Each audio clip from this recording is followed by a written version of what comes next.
여름 특집 6탄 그곳이 궁금하다 4후 세계 19 1위 후보 헤드라인 공개해 주시죠.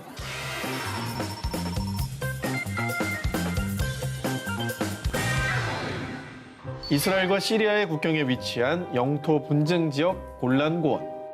이곳에 있는 한 마을에 머리에 붉은 반점이 있는 아이 알레포가 태어났습니다. 그런데 또래보다 꽤 일찍 말이 트인 알레포. 그런데 말입니다. 3살이 되던 해에 알레포가 이상한 이야기를 하기 시작했습니다. 내 이름은 하페즈였어요.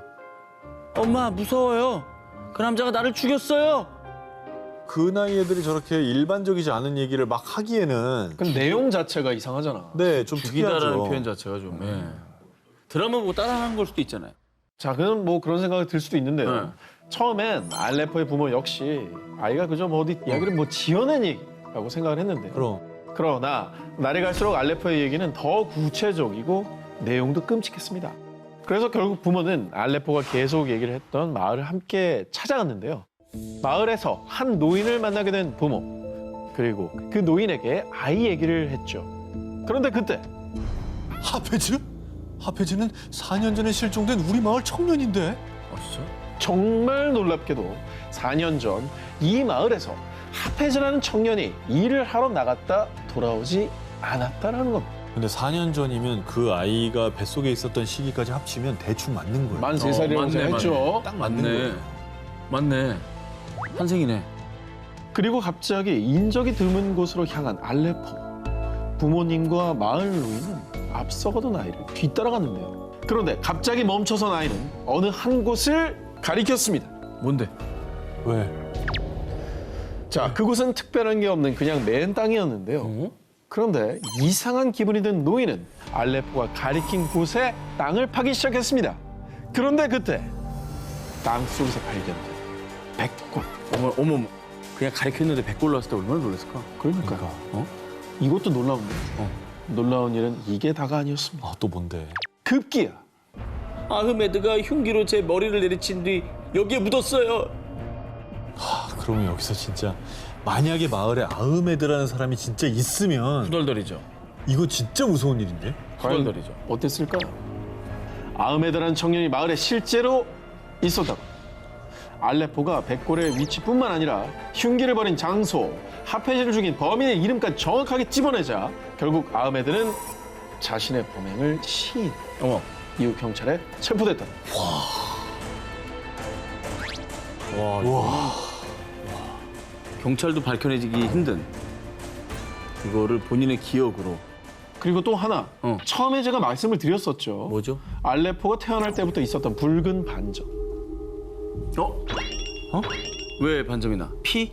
이 붉은 반점의 위치와 백골의 머리에 난 흉기의 상처가 정확하게 일치했다. 아, 너무 이상하다 이거. 와, 이거 너무 무서운 일이다 이거. 이건 너무 이상한 얘기다. 3살 꼬마의 놀라운 사연. 이 모든 걸 어떻게 설명할 수 있을까요?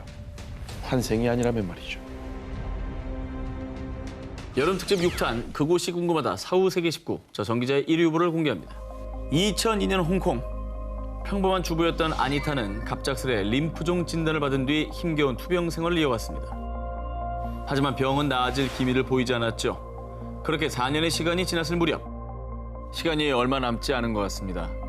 길어야 3개월. 마음의 준비를 하세요. 2006년 2월의 어느 아침 나날이 쇠약해져 가던 아니타는 급기야 혼수 상태에 빠졌고요. 점점 죽음이 아니타를 덮쳐오고 있었는데요. 그런데 혼수 상태에 빠져 사경을 헤매던 아니타는 갑자기 몸이 가벼워지면서 모든 아픔과 고통이 사라지더니요. 아니, 이게 어떻게 된 거지? 나는 저기 있는데? 급기야 몸과 영혼이 분리되는 유체 이탈을 경험한 겁니다.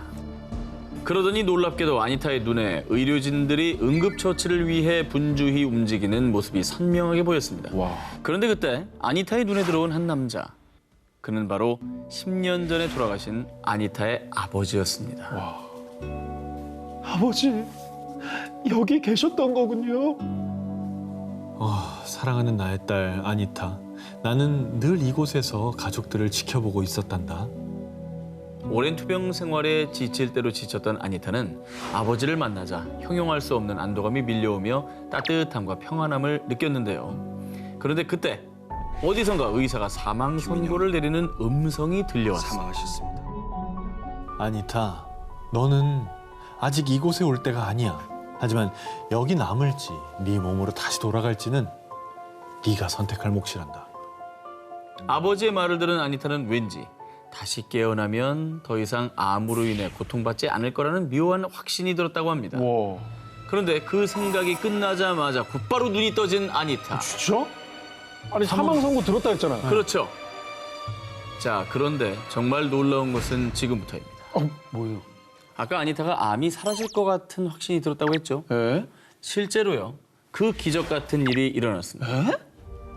아니타의 온몸을 뒤덮고 있던 종양들이 단 4일 만에 무려 70%나 사라진 겁니다.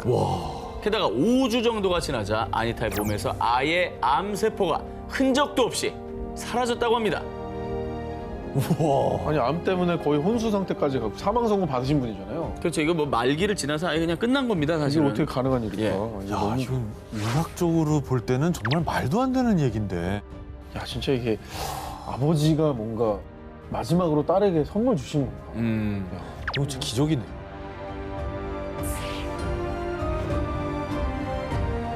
그것이 궁금하다. 사후세계 19 13일을 공개합니다.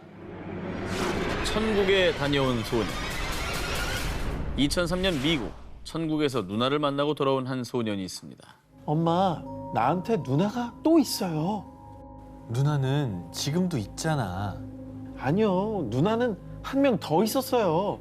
천국에서 만난 그 누나가 얘기해줬어요. 대체 이 소년은 무슨 말을 한 걸까요? 2003년 3월, 당시 4살이었던 소년 콜트는 급성 충수염으로 의식불명에 빠져 응급실로 이송. 대수술을 2번이나 받았을 정도로 아주 위독한 상태였습니다. 심지어 3분간 심정지 상태에 이르기도 했는데요. 하지만 다행히도 수술은 무사히 끝났고 콜트는 건강을 회복할 수 있었습니다. 그런데 말입니다. 수술이 끝난 뒤 콜트는 엄마, 아빠, 나 천국에 다녀왔어요. 가족에게 자꾸만 천국 얘기를 꺼냈습니다. 에이? 하지만 콜튼의 부모는 아들 콜튼의 의식이 뚜렷하지 않다고 여겨 대수롭지 않게 생각했죠. 그런데 천국에서 누나도 보고 왔는걸요? 콜튼이 천국에서 누나를 만나고 왔다는 말에 콜튼의 부모는 깜짝 놀라고 말았는데요. 그 이유, 콜튼이 태어나기 전인 1998년 안타깝게도 콜튼의 엄마가 임신 초기에 유산한 적이 있었던 것입니다. 하지만 콜튼의 부모는 이 이야기를 콜튼에게 단 한 번도 한 적이 없었다고 하는데요. 야, 그럼 유산된 아이가 천국에 있었고 걔를 만나고 온 거야? 콜튼에 따르면 자신과 똑 닮은 누나가 천국에서 콜튼을 보자마자 달려와 포근히 안아줬다고 합니다. 그러면서 하늘에서 지켜보고 있었다라고 말했다고 합니다. 4살 꼬마가 지어낸 얘기라고 하기에는 너무나 구체적이었던 것이죠. 게다가 아빠, 천국에서 팝 할아버지도 만났어요. 정말 재밌는 분이에요. 콜튼은 증조부, 팝 할아버지까지 천국에서 만났다고 합니다. 이분은 콜튼이 태어나기도 훨씬 전에 돌아가신 분이었는데 말이죠. 너무 놀라서 콜튼의 아빠는 콜튼에게 조심스레 다가가 팝 할아버지가 돌아가시기 전에 사진을 보여줬는데요. 이 할아버지 아니에요. 천국에는 나이 든 사람이 없었어요. 그래서 콜튼의 아빠는 다시 팝 할아버지의 젊은 시절 사진을 보여줬습니다. 그제야 콜튼은 천국에서 본 팝 할아버지가 맞다라고 했습니다. 이거 소름이다. 뭐야?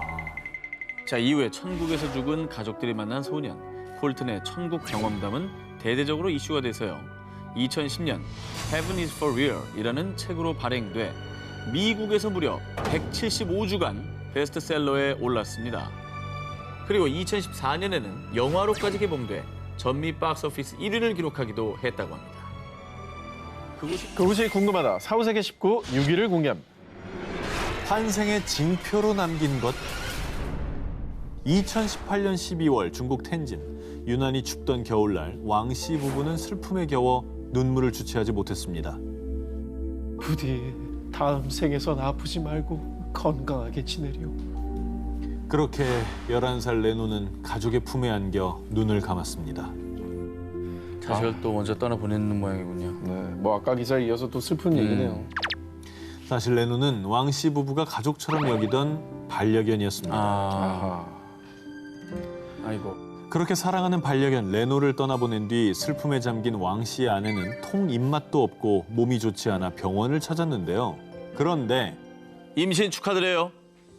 왕 씨 부부가 반려견 레노를 떠나보내고 얼마 뒤 새 가족이 찾아왔는데요.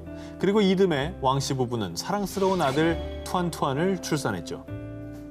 그런데 언제부턴가 아들 투안투안의 왼쪽 손목에 희뿌연 반점이 보였습니다. 뭐야? 그런데 말입니다. 이 점은 설마?